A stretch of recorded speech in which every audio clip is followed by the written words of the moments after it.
സ്വാദിഷ്ടവും സോഫ്റ്റുമായിട്ടുള്ള ഭട്ടൂര തയ്യാറാക്കാനായിട്ട് ഒരു ബൗളിലേക്ക് 2 കപ്പ് മൈദ എടുക്കുക. ഇനി ഇതിലേക്ക് സൂചി റവയും പഞ്ചസാരപ്പൊടിയും ഉപ്പും ചേർക്കണം. എന്നിട്ട് എല്ലാം കൂടെ നന്നായിട്ട് ഇതുപോലെ മിക്സ് ആക്കി എടുക്കുക. കട്ടകളൊന്നും ഉണ്ടാകാത്ത രീതിയിൽ വേണം മിക്സ് ആക്കി എടുക്കാനായിട്ട്. ഇവിടെ എല്ലാം കൂടെ നമ്മൾ യോജിപ്പിച്ച് വെച്ചിട്ടുണ്ട്. ഇനി നമുക്ക് ഇതിലേക്ക് ഫ്രഷ് സോഡയാണ് ഒഴിച്ചു കൊടുക്കാനുള്ളത്. അപ്പോൾ സോഡ ഒഴിച്ച് നല്ല പാകത്തിന് ഇത് കുഴച്ചെടുക്കുക. ഇവിടെ നന്നായി കുഴച്ച് ഉരുട്ടിയെടുത്തിട്ടുണ്ട്. ഇനി നമുക്ക് ഇതിലേക്ക് ചേർക്കാനുള്ളത് എണ്ണയാണ്. എണ്ണ ഇതിന് മുകളിലായിട്ട് ഇതുപോലെ കുറച്ച് ഒഴിച്ചു കൊടുക്കുക. എന്നിട്ട് 1 മിനിറ്റ് നേരത്തേക്ക് ഇത് നന്നായിട്ട് വീണ്ടും കുഴയ്ക്കണം. എണ്ണ ചേർത്ത് നന്നായി കുഴച്ച് നല്ല പാകത്തിനാക്കി വെച്ചിട്ടുണ്ട്. ഇതൊരു 15 മിനിറ്റ് നേരത്തേക്ക് നമുക്ക് മാറ്റിവെക്കാം. അപ്പോൾ 15 മിനിറ്റ് നമ്മൾ വെച്ചെടുത്തിട്ടുണ്ട് നമ്മുടെ ഈ ഒരു മാവ്. ഇനി നമുക്ക് ഈ മാവിൽ നിന്നും ചെറിയ ചെറിയ ഉരുളകൾ ഉണ്ടാക്കി എടുത്തിട്ട് ഇത് മാറ്റി വെക്കണം. എല്ലാം അങ്ങനെ ഉരുളകളാക്കി എടുത്തതിന് ശേഷം നമുക്ക് ഒരു കല്ലിലിട്ട് ഓരോന്നായിട്ട് പരത്തിയെടുക്കാം.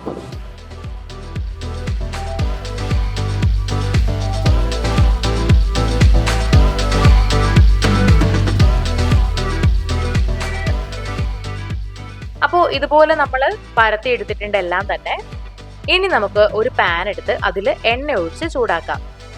എണ്ണ നന്നായി തിളച്ച് വന്നിട്ടുണ്ട്. ഇനി നമ്മൾ പരത്തി വെച്ചത് ഓരോന്നായിട്ട് ഈ എണ്ണയിലേക്ക് ഇട്ട് ഫ്രൈ ചെയ്തെടുക്കുക.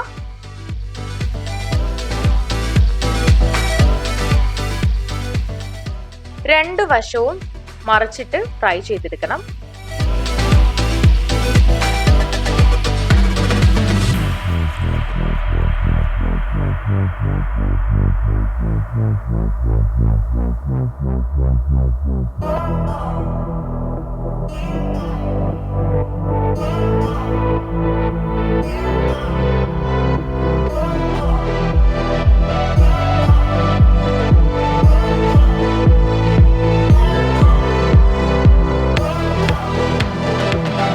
അപ്പോൾ നന്നായി ഫ്രൈ ആയി വന്നിട്ടുണ്ട്. എല്ലാം തന്നെ നമ്മൾ ഇതുപോലെ ഫ്രൈ ചെയ്തെടുത്തിട്ടുണ്ട്.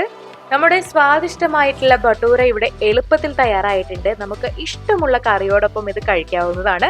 അപ്പോൾ നിങ്ങളും ഈ ഭട്ടൂര ഒന്ന് വീട്ടിൽ ഇങ്ങനെയൊന്ന് ട്രൈ ചെയ്ത് നോക്കുക. നിങ്ങൾക്ക് എല്ലാവർക്കും ഈ വീഡിയോ ഇഷ്ടമായെന്ന് വിചാരിക്കുന്നു. ഈ റെസിപ്പി ഇഷ്ടമായെങ്കിൽ ലൈക്ക് ചെയ്യുക, ഷെയർ ചെയ്യുക. ഇതുപോലുള്ള കൂടുതൽ റെസിപ്പികൾക്കായി സമയം മലയാളം സബ്സ്ക്രൈബ് ചെയ്യുക.